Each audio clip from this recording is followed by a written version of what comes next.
it is understandable and appropriate to lead this discussion now, how we can encourage and potentially think about mandatory vaccination within the European Union. This needs discussion. This needs a common approach, but it is a discussion that I think has to be led. In the previous press conference, we showed to the world how the contracts signed between the European Union and in particular by Ursula von der Leyen with these vaccination companies were released to the public and to us as members of the European Parliament.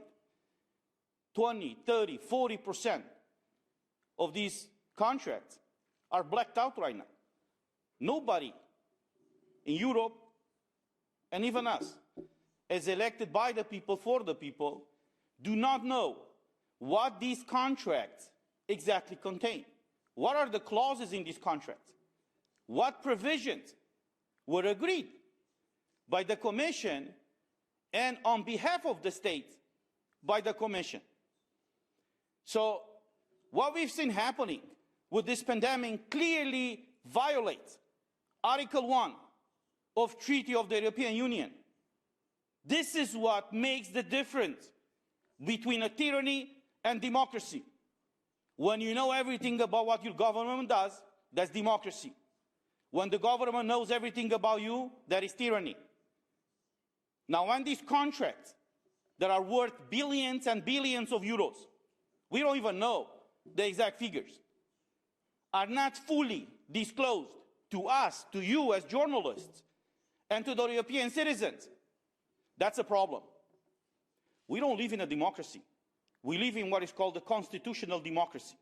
So there are certain fundamental rights that are individual, that are personal. No one can vote, for example, to chop one of your hands off. Why not? If you're right-handed or left-handed and you have a higher risk of stabbing someone, let's chop everybody's hand to make sure that everybody's safe.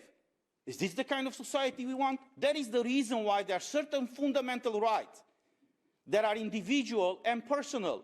And one of such rights is the integrity of the body. No one outside of you can ever vote for you to inject something, to eat something, to do something with your body.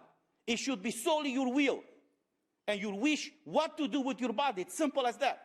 If we don't understand this basic principle, we don't understand how the Western world was developed. Because this is what is happening right now in China, for example, where prisoners, for example, body parts and organs are taken away from them to be given to the communist bureaucrats. Is that the kind of Europe that we want? I don't believe so. Now you mentioned that some people or some so-called experts are claiming that the non-vaccinated people are a threat to the vaccinated one. Well, let me ask you something back. Well, if they are vaccinated and these vaccines are working so well, why are they feel threatened by someone who's not vaccinated? Because that's the reason why you're vaccinated. That's the reason why you're taking a medical product, for you to be protected. Not to blame the fact that these medical products are not working as they were marketed on those that are not taking such products. In the month of April 2021, Reinders Didier, the Commissioner on Justice, came in the plenary of the Parliament and he said, and I quote, "The proposal put forward by the Commission is firmly built on two core values, non-discrimination and data protection." And look where we are right now. In the month of November 2021, people cannot go to work in Europe if they don't have a green certificate, and in some countries, if they are not vaccinated, even against their will, people cannot enter stores if they don't have a green certificate. People cannot travel, not between countries, but even using the local transportation, if they don't have a green certificate. In our case, we were not allowed to enter the European Parliament if we don't have a green certificate.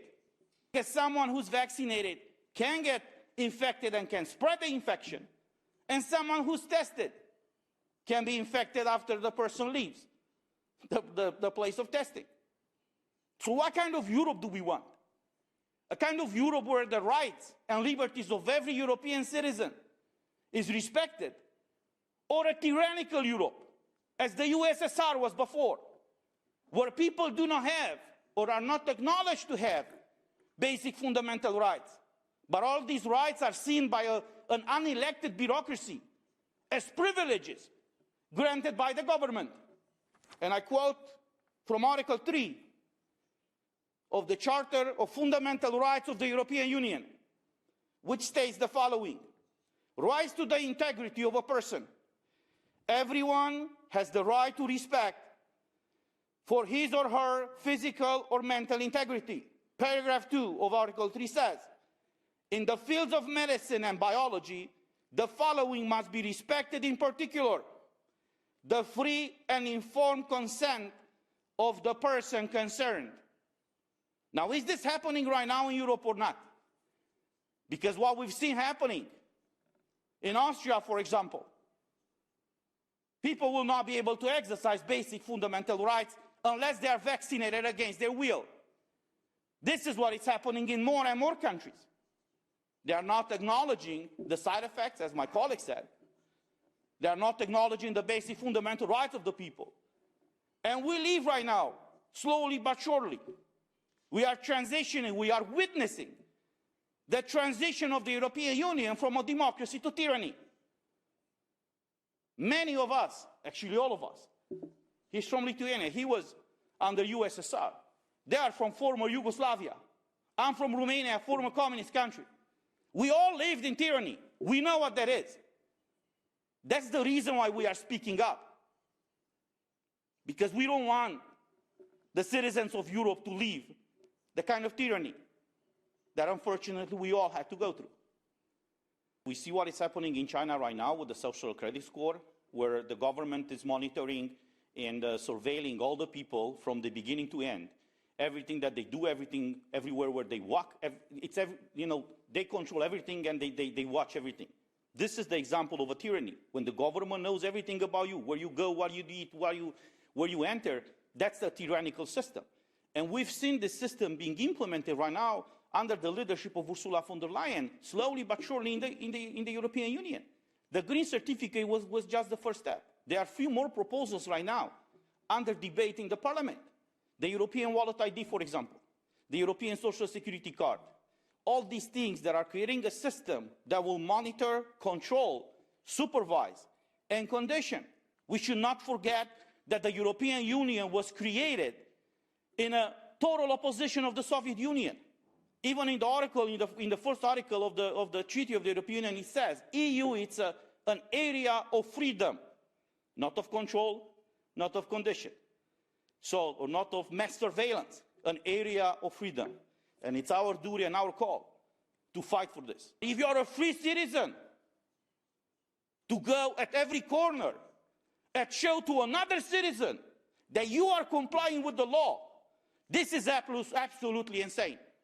If you read the vision of the founding fathers of the European Union, none of them, even in their worst nightmares, never ever believed or dreamed that something like this will happen in the European Union.